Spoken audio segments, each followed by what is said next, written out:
Quando eu comecei a comer mais saudável, foi meio que por uma obrigação, porque eu fiquei muito doente e eu vi assim, ok, um pedaço da história que eu tenho que olhar é o que eu como, porque obviamente o que eu estou comendo até agora não está dando muito certo.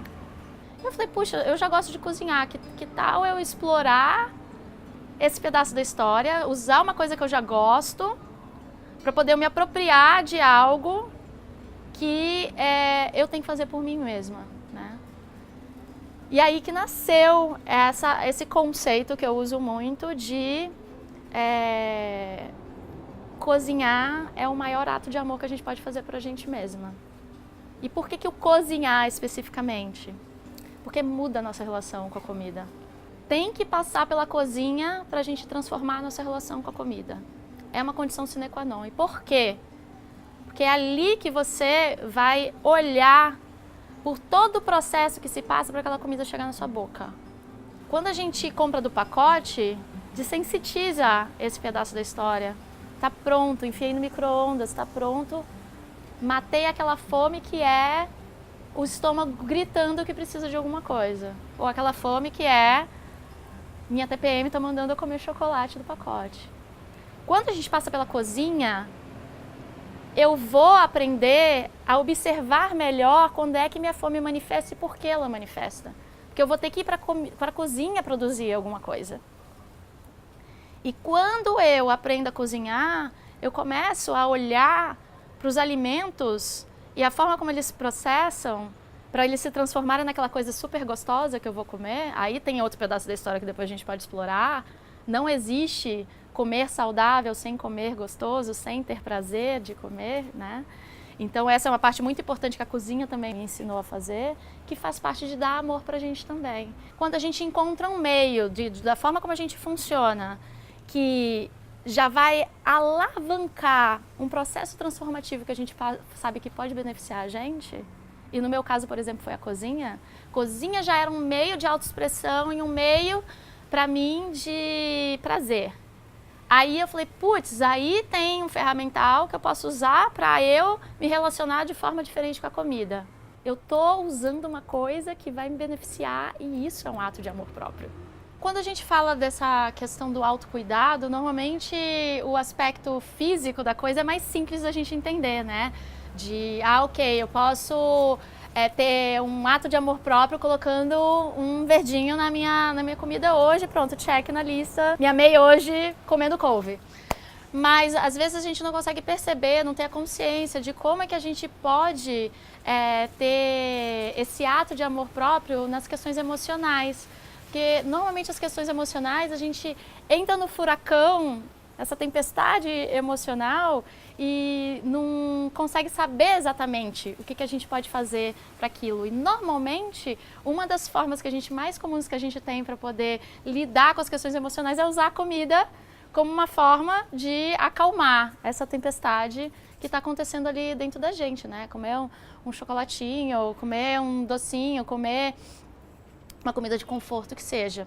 Ou simplesmente querer, deixa eu só resolver a fome, o meu estômago aqui gritando comigo. Mas na questão emocional, a interferência muito grande que ele tem na nossa relação com a comida é exatamente no sentido de, normalmente quando a gente sente alguma emoção, a gente não para olhar nos olhos dela.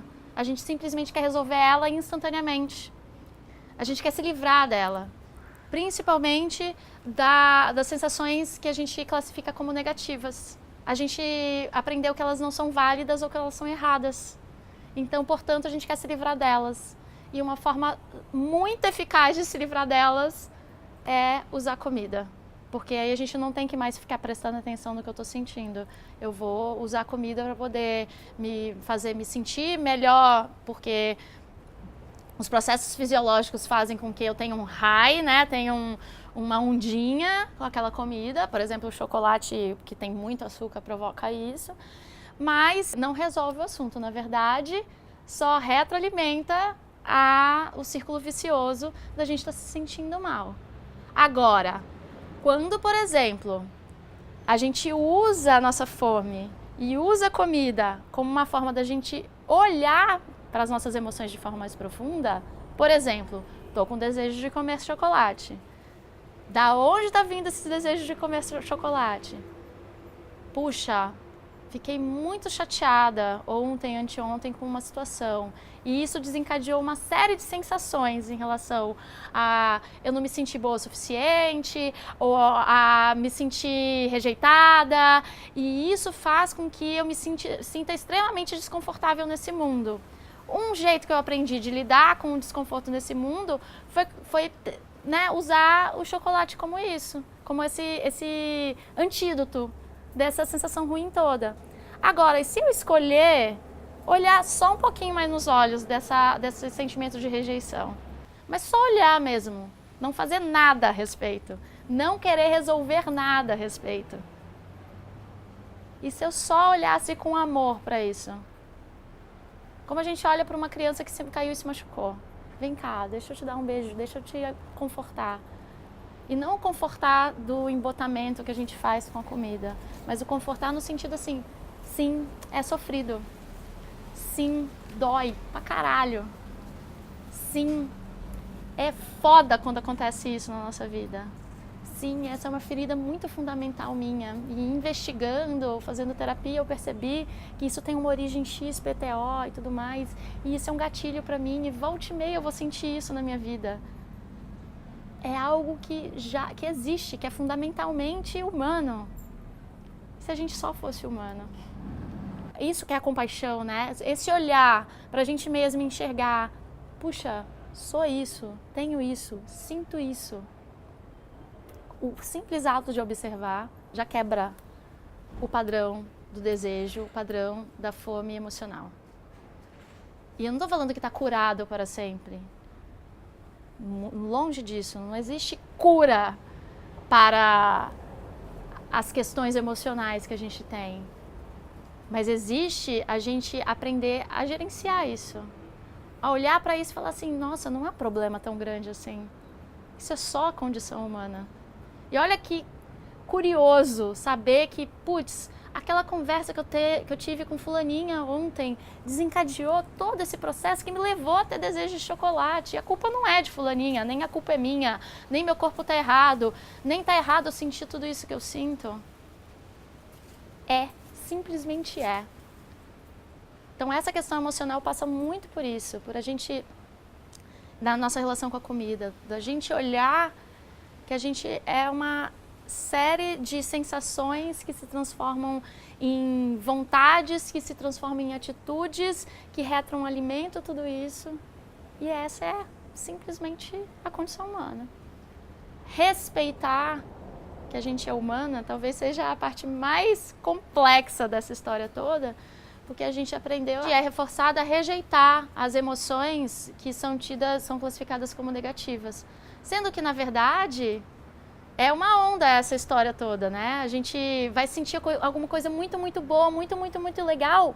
Obviamente, a próxima coisa que a gente vai sentir vai ser ou um vácuo, um vazio, ou alguma coisa que não é tão confortável, que não é tão gostosinha.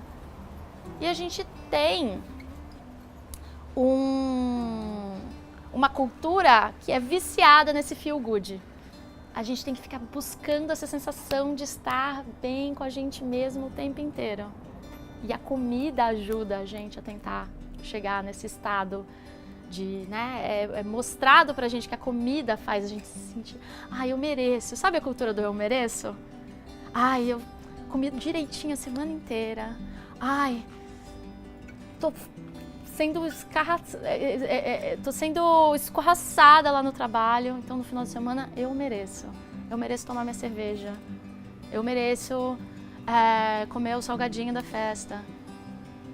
A cultura do eu mereço é uma cultura do eu não tô me enxergando, é uma cultura do eu não tô me olhando, é uma cultura do eu não posso estar sentindo o que eu tô sentindo, eu não quero estar sentindo o que eu tô sentindo.